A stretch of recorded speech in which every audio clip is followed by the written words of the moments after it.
Everyone, today I'm going to be sharing with you all how I touch up paint on dolls who are chipped, missing paint, flaking paint, dolls that basically need some portion of their face or hair, or maybe even like if they have molded clothes, how I touch up paint on those areas. So this is not a video on completely repainting a doll like in reference to customizing. If you're looking for information on how to customize, I recommend checking out other channels on YouTube that are way more experienced and knowledgeable and talented in that area. This is just for people who are looking for a cheap, easy way to fix up a doll that might be a little bit battered.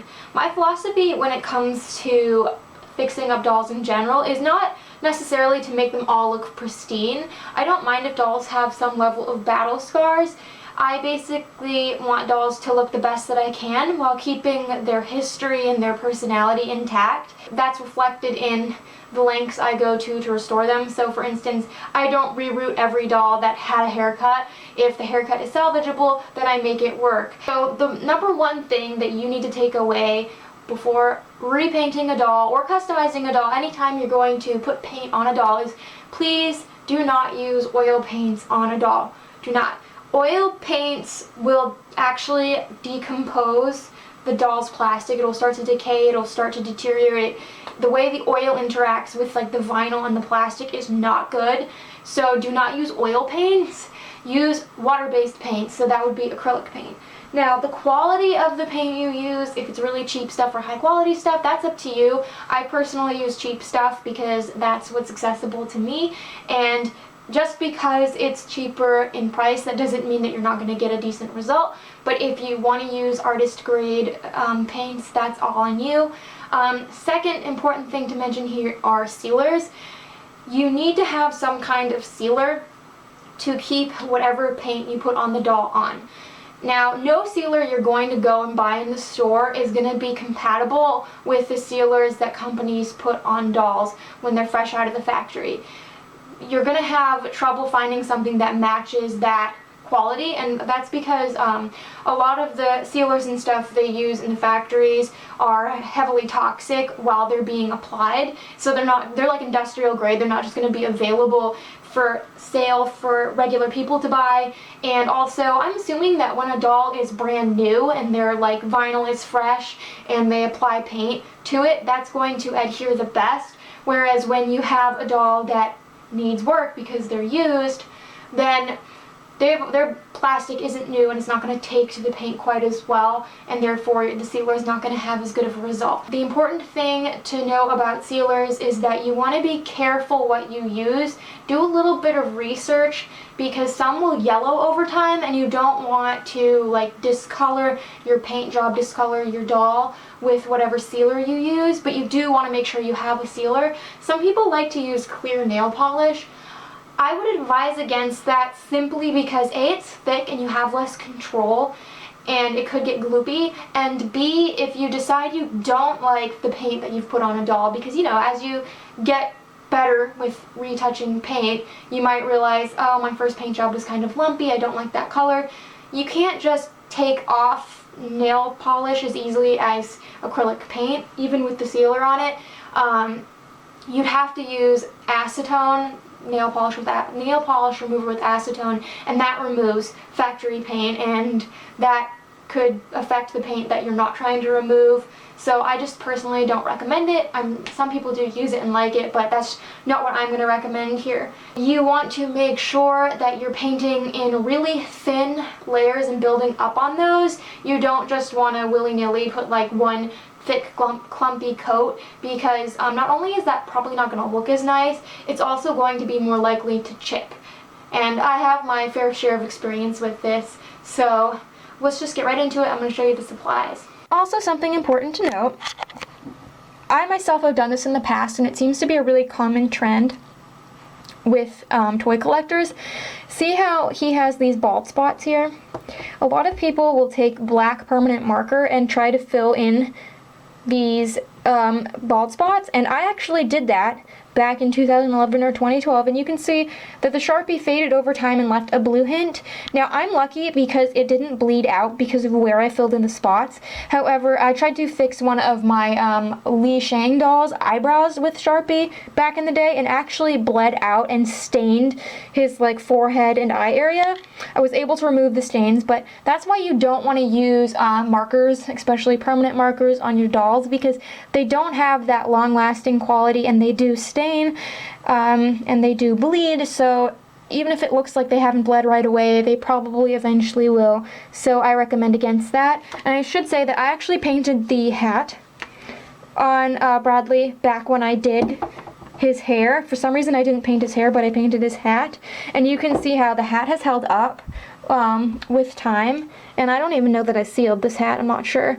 And versus the Sharpie that faded. So obviously you're going to need something to protect your work surface, your dolls that you're going to be fixing up, and paint brushes of different sizes. If you're using acrylic paints, which you should be using, you don't want to use natural haired brushes like boar bristles or anything. You want to use synthetic brushes. Now you're also going to want some really tiny ones. I find that most of the time for me, cheap brushes work okay, but when it comes to the really small detail work, I actually like to purchase the separately sold brushes from Michaels that might cost a few dollars each. I usually catch them on a sale, and you can see how tiny these are. You can like barely pick up on the camera. To me, it's worth having the investment. I mean, this wasn't crazy. I want to say I got it on sale for like $2 each, and I usually buy 2 at a time. I think it's worth that, but a lot of these came from like different oil paint by numbers and also just small packs at Walmart, and you can use those too, but over time they kind of fray a bit. So then these are the paints. Now, like I said, I don't use any artist grade paints. I use the Apple Barrel brand because I don't live super near an arts and crafts store, and I've always used the Apple Barrel stuff for all different kinds of things. I paint my stands with this, I've retouched dolls with this, and I think it works pretty well. The pigment payoff is pretty nice. The only color that I have trouble with is the purple, but you can definitely make do with it. So these are going to be the colors that I need. Obviously a palette, some water, a rag to wipe your brush, or a paper towel, but rag you can wash. You can also use pastels, so you want to use chalk pastels or soft pastels, not oil pastels, because again they have oil in them. This is great in my opinion for doing eyebrows. I have a lot of trouble touching up eyebrows. I find that eyebrows tend to get clumpy when you use regular paint, no matter how many thin layers you use. So I like to scrape off a little bit of the pastel and mix it up with a little bit of water and lightly paint on layers of that, and I think that gives a much more natural eyebrow finish. You will want some isopropyl alcohol. Whenever you retouch a doll's paint, this is how you can tell the difference between factory paint and paint you've put on. So factory paint will not come off with isopropyl alcohol. It will only come off with like acetone, I mean unless it's obviously already flaking off. Any paint you put on, whatever sealer you use, it'll come off with rubbing alcohol, which is nice because it's not a super strong chemical and it dries really fast. So if you decide you have a mistake after you've repainted, this is great to clean it up with. Pointed Q-tips or toothpicks are useful for cleaning up the lines of things. And then last but not least, you're going to need your sealers. So for paint that's thicker, like white paint, my white paint, the Apple Barrel brand, always is kind of thick, I will put in some of this fabric painting medium, or you can just use water. It just kind of thins out the paint because again you want thin coats of paint, not thick coats of paint. But as for the sealers themselves, so this is a really cheap kind. I've used this for years. This is the Americana brand. I think I got this, it might have been at Walmart, but they definitely sell it at Michaels. It's less than $5 for one of these little guys, and if you're just touching up some paint on the face or on hair, you're gonna have this for a long time. My only issue with this is if you're painting a large surface area, like say I were to paint Bradley's head over here, it would get sticky. It gets sticky really easily, which I don't like even if I only use one coat. So that's why I'm going to be trying out this Liquitex brand, because I have an entire baby to repaint. So I'm gonna see, this shouldn't make it sticky because this is a better grade, but like I said, do research on sealers, but this is really important because this is what's gonna enable you to wash your dolls. So this cheap stuff does get the job done. This is my one and only surviving custom doll. I made her in the fall of 2011. It has been 8 years. She has been through 2 reroots, tons of harsh face scrubbings, lots of dusting, and obviously just being out on display. Like, she's been exposed to things, and you can see her face paint has held up. It's not chipped anywhere. You know, it's not the best paint job, but it has held up, and all I used was several coats of this stuff. I also mix it in the paint too. And it's done its job, and her face did not get sticky because it was only like small areas. It's mostly the man dolls who need paint. You can see how well this cheap sealer works and how well this cheap paint works. So you don't need to spend a lot of money. These paints are less than $1 each, and they're really easy to find.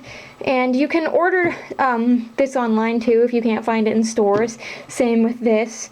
But I definitely say get a sealer. That's really important. So the first step is you're going to want to undress your doll, even if you're just painting a really small portion on their head. I just recommend undressing them because if you get acrylic paint on their outfits, it's not going to come off. And the second step would be to clean the area you're going to be painting. You can wash them in the sink with soap and water. I'm just going to take a little rubbing alcohol here, and I'm just going to wipe down Bradley's head, avoiding touching the hat, because that I repainted. Because you don't want any dirt, debris, dust, anything that will affect your paint job. And I'll do it to the baby too, although the baby was clean not that long ago. Is you're going to pick out your color. You're going to put your paint in. You probably don't need a lot. And something that I like to do is I always like to put sealer, mix it in with the paint, because I feel like it helps the paint last longer. And also something I do is I will sometimes put sealer over, say he had a chipped eyebrow. I will take sealer and cover his whole face with sealer, so that it all matches in like matteness or glossiness. So you can use it as a preventative measure too. Just probably don't use this on hair because it will get sticky. So I'm just going to put a little bit in there, not a lot. And then I like to use these cheap, like, kids watercolor kind of brushes to mix my paints. Mix it in really well. Now also keep in mind the matteness or glossiness you want for the finished product. If you only have a glossy paint, you can try to cut it with water to get rid of the glossiness. And then you're going to pick out the appropriate size brush. Since he has a pretty large surface area, I'm going to be using this brush.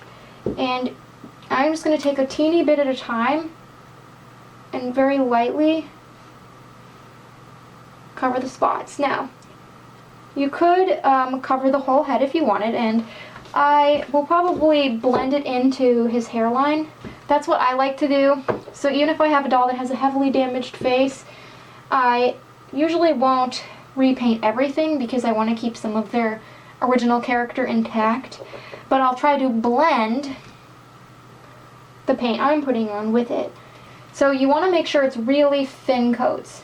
You don't want to be globbing on thick coats. You can see I put very little on my brush. And you want to make sure each coat is really dry. The thing about acrylic paint is it will dry pretty quickly. If you are, say, doing lips, eyebrows, the eyes, the delicate features of the face, wait extra long.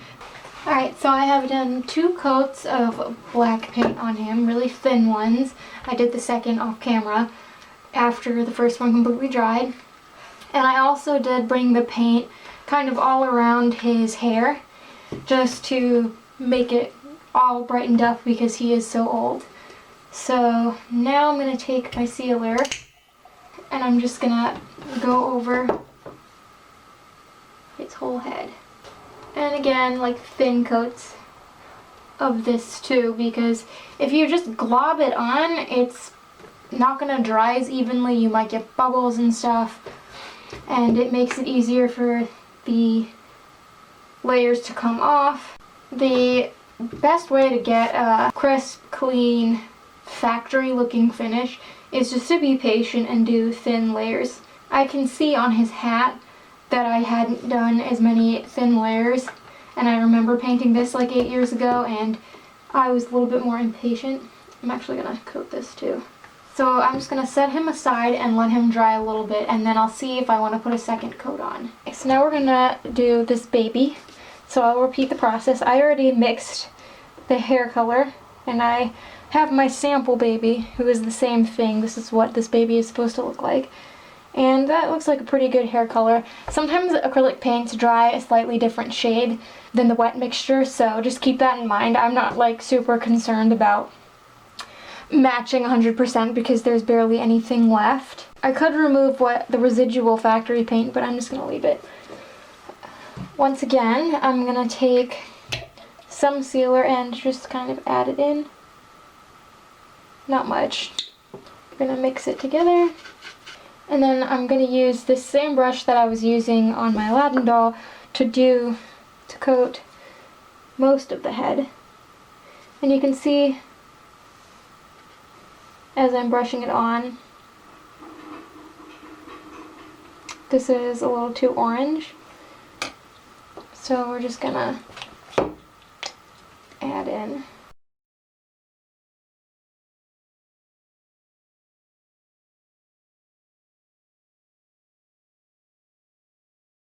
And then I'm just going to take a finer brush. And when I'm doing really small details, I will kind of dab off the excess paint. And I'm just going to follow the little grooves of this little guy's hairline.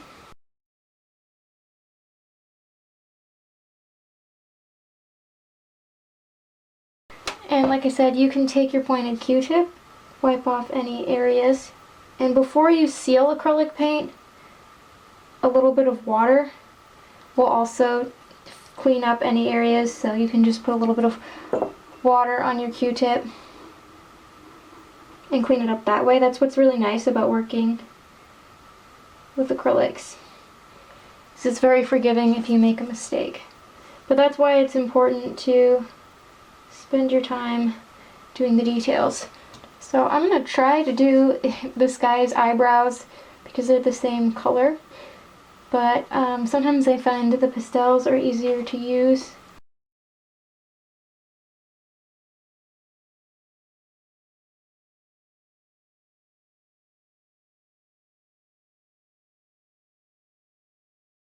And you can see why it's so important to have like a really tiny brush to do some of these details.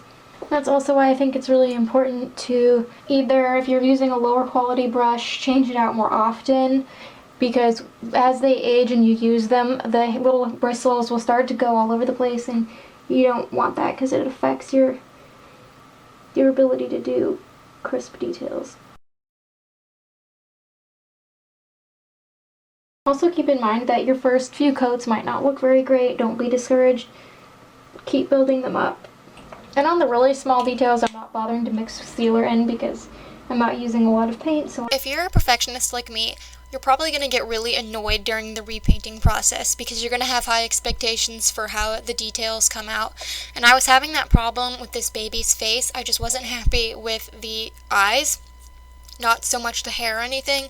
So my best recommendation, no matter what project you're doing, is if you start to get flustered and you have to keep wiping off the face paint or whatever, take a step back, leave the project for, a few hours or for the day, and then come back to it because you don't want to be working on a doll when you're flustered. It comes out worse. So just take a breather. I'm going to show you guys how I use chalk pastels to touch up more delicate features on the face.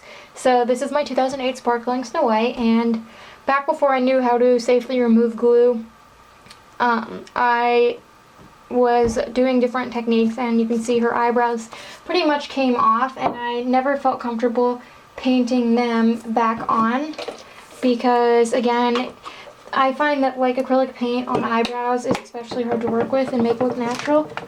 So So I'm just going to kind of clean up.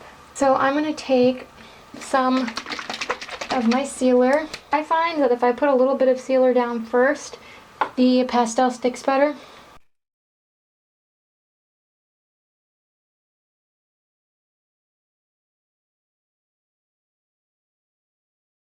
If you want, you can use a blade and scrape some of the dust from the chalk pastels and like mix a color, but I usually just go directly onto from the like little stick. So I'm gonna pick a color that I feel like looks close. So she has black hair, but her eyebrows are not black. And I'm just gonna kind of wiggle it and get a lot of pigment.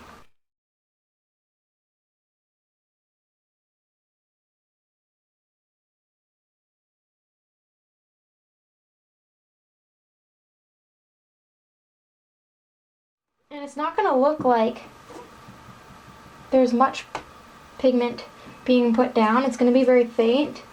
But that is actually what I like about doing this technique as opposed to repaint, because it's easier to control the thinness of the layers.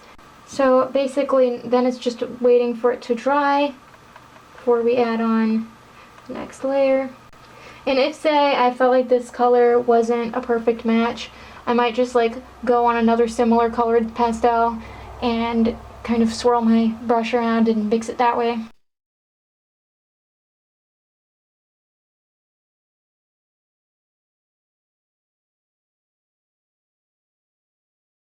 So I'm going to keep building up layers until the opacity is where I want it.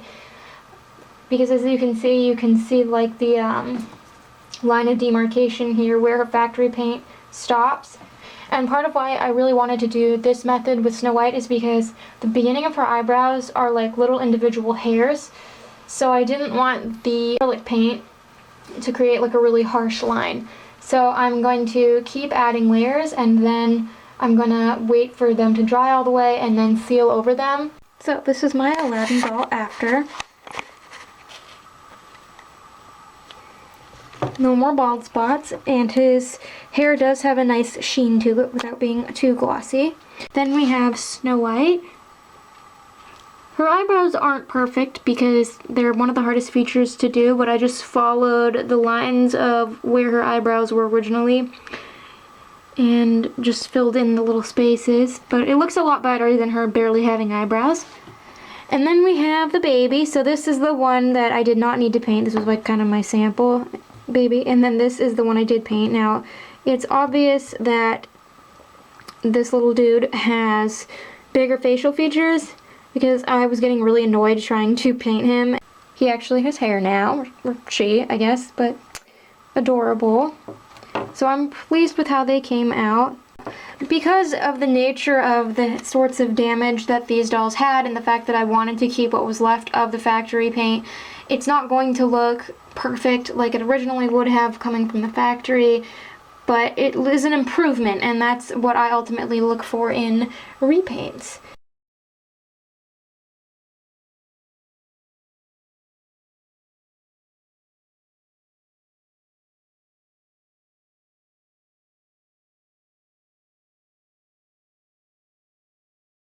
So in regards to sealer, I did want to add something in this video that I realized later after I started filming. So when you're dealing with certain kinds of paint, in the case with this Aladdin, the only black paint I had was glossy, and I found that the glossiness of the paint interacting with the glossiness of even the better quality Liquitex brand of sealer did make him sticky. The difference between the stickiness of this and this kind of sealer is this cheap sealer didn't show stickiness right away. It appeared like within 2 weeks after I applied it to other Aladdin dolls and man dolls with black hair. So it was more deceptive, and in part that could be because of the age of the sealer. I've had it a while, but it always does leave a slight stickiness. Whereas with this, as soon as it dried, it was very sticky. So I decided to go out and buy a matte varnish, and he does have matte varnish on his head now. It's not sticky, but it still looks kind of shiny because the paint underneath was so shiny. If you're using a gloss paint and you don't want it to end up sticky, probably put matte varnish over it instead of gloss varnish. Now, something you can do, and it even says on the back of these bottles, is the gloss varnish has the most protection. It's kind of like when you paint your walls in a high gloss paint, you can wipe them off. And you don't have to worry about removing the paint. The same kind of applies to these sealers. So something it recommends is you can put a coat of gloss varnish down first and then go over it with matte. So you have the protection of the gloss, but the matteness of the matte sealer. That wasn't the best way to phrase it, but it's a good way of combining the qualities of both that you want. And I also recommend, depending on where you're sealing, like on this baby, I didn't want the gloss on his head because it was already a glossy paint, and you can see it still looks glossy even though I used the matte. But I wanted to have a little bit more life and dimension to his eyes, so I used the gloss on his eyes, and they're not sticky because that was not gloss paint that I used for his eyes. So I hope you guys enjoyed this video and that it could be useful to you. And until next time, love your dolls, love yourself, and love your life.